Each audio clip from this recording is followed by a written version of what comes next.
Cuban military operatives reportedly have been spotted in Syria, where sources believe they are advising President Bashar al-Assad's soldiers and may be preparing to man Russian-made tanks to aid Damascus in fighting rebel forces backed by the U.S.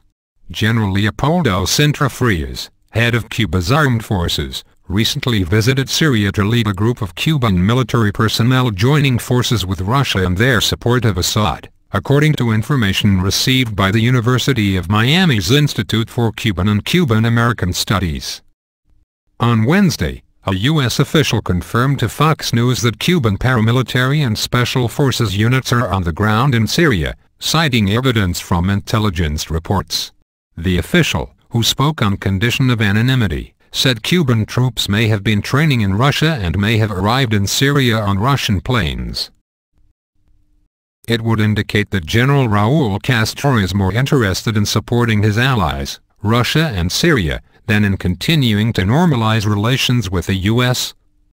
Institute for Cuban and Cuban-American Studies, University of Miami. An Arab military officer at the Damascus airport reportedly witnessed 2 Russian planes arrive there with Cuban military personnel on board. When the officer questioned the Cubans, they told him they were there to assist Assad because they are experts at operating Russian tanks, according to Jaime Suklicki, the institute's executive director. "It doesn't surprise me," Suklicki told FoxNews.com, noting Russia's long history of supplying military equipment to Cuba as well as Cuba's assistance in Soviet-led operations in Africa the 1970s. "They have a very close relationship," Suklicki said. "The Russians have been training the Cubans for years and supplying them with all sorts of military equipment."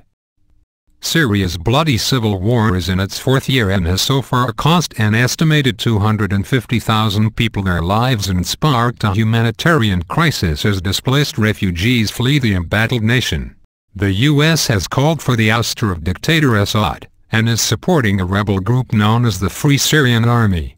But ISIS and al-Qaeda offshoot al-Nusra are also present in Syria, battling Assad, the FSA and each other. Russia, Iran and now apparently Cuba are helping Assad in his bid to maintain power. Cuba's military is ranked the world's 110th most powerful by the site globalfirepower.com. While small, the Cuban military is very well trained, according to Suklicki, who said their presence in Syria is a departure from what the U.S. expected. President Obama earlier this year removed Cuba from the list of state sponsors of terrorism, seeking to normalize relations between the two countries. The U.S. cut off diplomatic relations with Cuba in 1961 after Fidel Castro's revolution.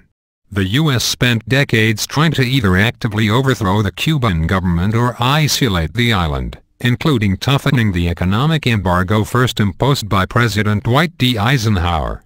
The U.S. Embassy in Havana reopened in July 2015. Yes, there are those who want to turn back the clock and double down on the policy of isolation, Obama said at the time. But it's long past time for us to realize that this approach doesn't work. It hasn't worked for 50 years.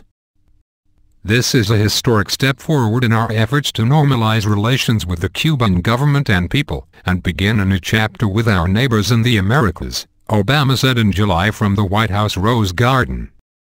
The U.S. official described Cubans involved in Syria as similar to the Cuba-Angola arrangement, a reference to Cuban troops operating on behalf of the Soviets in several Central African countries in the 1970s. Cuba also sent troops to Syria in 1973 to support them in the Yom Kippur War against Israel and deployed officers to observe Israeli military tactics. The official could not confirm whether Cuba's top general is in Syria, or if Cuban forces are manning Russian tanks provided to Assad by Russia. If this information about the presence of Cuban troops in Syria now is confirmed, it would indicate that General Raul Castro is more interested in supporting his allies, Russia and Syria, than in continuing to normalize relations with the U.S., the Institute for Cuban and Cuban-American Studies said in a statement Tuesday. Raul Castro has expressed publicly his support for the Syrian regime and his solidarity with Russian and Iranian objectives in the Middle East, the group said. This new Cuban internationalism reaffirms one more time that the Castro's brothers are more interested in their role in the world in opposition to the U.S. than in modernizing Cuba and helping the Cuban people rise above their current misery.